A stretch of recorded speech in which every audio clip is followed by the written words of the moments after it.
handed a small brass key by someone they barely knew. No explanation, just a smile and a single sentence. There's a room waiting for you, full of the lives you never lived.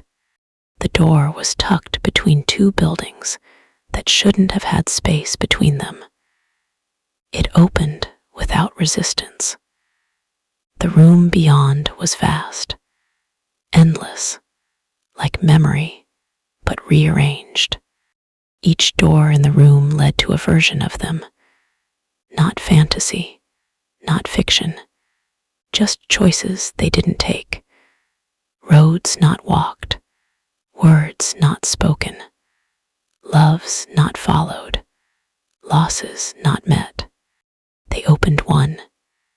Inside, a version of them that never left their hometown. The house smelled of coffee and compromise. The kitchen was warm, but the air held a silence they recognized. They didn't step in, just watched, long enough to feel both the comfort and the ache, long enough to say that life was possible, but not theirs, and that was okay. Another door revealed a version of them that never forgave. Their apartment was cold, spotless, full of achievement, but none of it framed. They wore pride like armor, and fear like perfume. They began to understand the room wasn't showing regret. It was showing cost.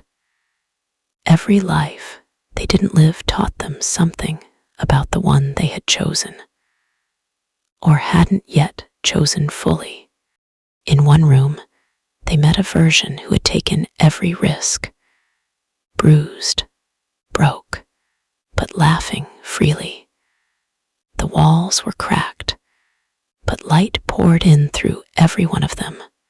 Some doors stayed closed, not locked, just not ready. They didn't force them. They just placed a hand on the wood, whispered a quiet promise.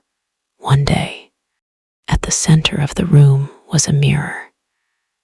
Not magical, just honest. It didn't reflect who they were. It reflected who they'd become through what they chose and what they let go of. They wept, not because they mourned those unlived lives, but because they honored them. Each one carried a lesson, and each one had helped shape the quiet courage it took to be here now.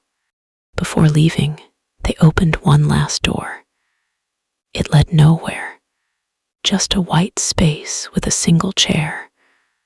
On the chair, a blank notebook, this life still being written. They picked it up and wrote one sentence, not about what they wished they had done, but what they were ready to do now. The ink shimmered, the room quieted. As they turned to leave, the doors began to fade, not erasing, but integrating. They no longer needed to be seen to be felt. The room didn't close. It simply came with them. And when they stepped outside, into their one real life, they did so with deeper breath. Not chasing what could have been, but choosing, finally, what still can be.